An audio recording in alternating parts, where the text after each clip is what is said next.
नरेश मीणा की रिहाई को लेकर बड़ी खबर सामने आ चुकी है कि जो मामला 13 नवंबर 2024 को देवली उनियारा के उपचुनाव के दौरान नरेश मीणा ने जो एसडीएम अमित चौधरी को थप्पड़ मारा था, उस मामले में नगर फोर्ट थाने के अंदर 167/2024 जो एफआईआर दर्ज की गई थी, उसमें पुलिस ने 88 दिन बाद चालान पेश किया। और चालान पेश होने के बाद में आज कोर्ट के अंदर दोनों पक्षों की जबरदस्त बहस हुई और इसके बाद न्यायालय ने पूरा जो फैसला था उसको सुरक्षित रख लिया गया है। दरअसल आज तक नरेश मीणा के वकील का कहना है कि पुलिस ने इस मामले को लेकर जो चालान पेश नहीं किया गया था, इसी जगह पर इसी वजह से जो है वो रुकावट आ रही थी नरेश मीणा की जमानत में।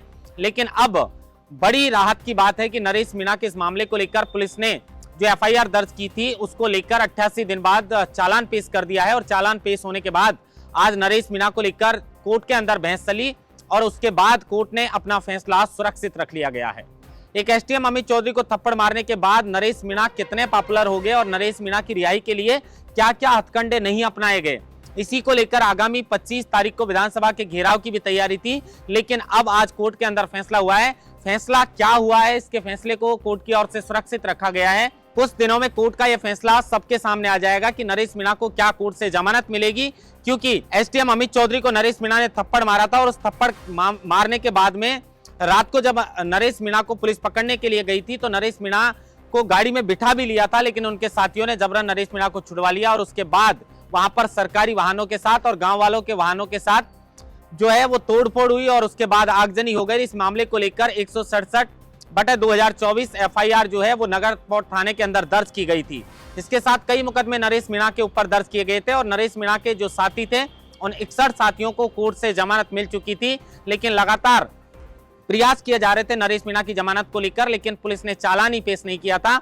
इसके लिए सवाई माधोपुर के जो चौथ का बरवाड़ा है उसमें भी महापंचायत का आयोजन हुआ। उसके बाद में जो है वो टोंक के अंदर नगर फोर्ट में महापंचायत का आयोजन हुआ। लेकिन कांग्रेस नेता प्रहलाद गुंजल ने कहा कि शायद इतने दूर से आवाज सरकार के कानों तक नहीं पहुंच सकती है, इसलिए 25 तारीख के दिन जो है वो राजस्थान की विधानसभा का घेराव किया जाएगा और उस दिन राजस्थान की राजधानी जयपुर के अंदर फैसला होगा कि नरेश मीणा को आखिर कब जमानत मिलेगी। और समरावता गांव के लोगों की इसमें कोई गलती नहीं थी। घरों में घुस-घुस कर तोड़फोड़ की गई है, महिलाओं और बच्चों के साथ भी पुलिस ने मारपीट की है और लोगों का सामान जला दिया, आगजनी कर दी और उसके बाद उन्हीं लोगों को दोषी बना दिया।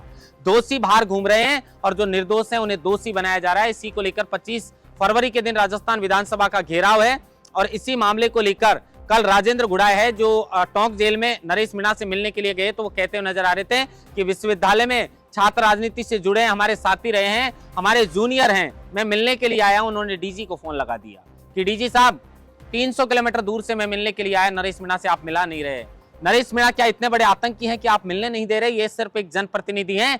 पुलिस की इस तरीके की दादागिरी और सरकार की इस तरीके की दादागिरी नहीं चलेगी। इसी को लेकर राजेंद्र गुड़ा जो है, जो लाल डायरी के नाम से भी फेमस है, कांग्रेस सरकार में तो मंत्री भी रहे थे, उन्होंने तो यह दावा कर दिया कि 25 फरवरी को विधानसभा का घेराव बाद में होगा, लेकिन उससे पहले देवली उनियारा से लेकर और जयपुर तक यात्रा निकालेंगे नरेश मीणा की रिहाई के लिए। क्या आखिर पुलिस क्यों जबरदस्ती नरेश मीणा को जेल में रखना चाहती है? और इसी को लेकर 25 फरवरी का अल्टीमेटम जो है वो दिया गया है सरकार को। लेकिन अब आज जो बहस चली थी उसके बाद जो फैसला है वो फैसला क्या है पता नहीं, लेकिन उसको सुरक्षित रखा गया है। तो हो सकता है कि 25 फरवरी से पहले नरेश मीणा की जमानत को लेकर कोई बड़ी खबर सामने आ जाए, क्योंकि आज भी नरेश मीणा के समर्थक काफी उत्सुक नजर आ रहे थे, काफी उनमें खुशी की लहर थी कि शायद उनका नरेश मीणा आज जेल से रिहा हो जाएगा। लेकिन हाईकोर्ट के अंदर जब यह बहस चली उसके बाद जो फैसला है उसको सुरक्षित रखा गया है। इंतजार है कि इस बहस के बाद कोर्ट ने क्या फैसला सुनाया है और उस फैसले को कब सार्वजनिक किया जाएगा। और अगर नरेश मीणा को जमानत नहीं मिलती है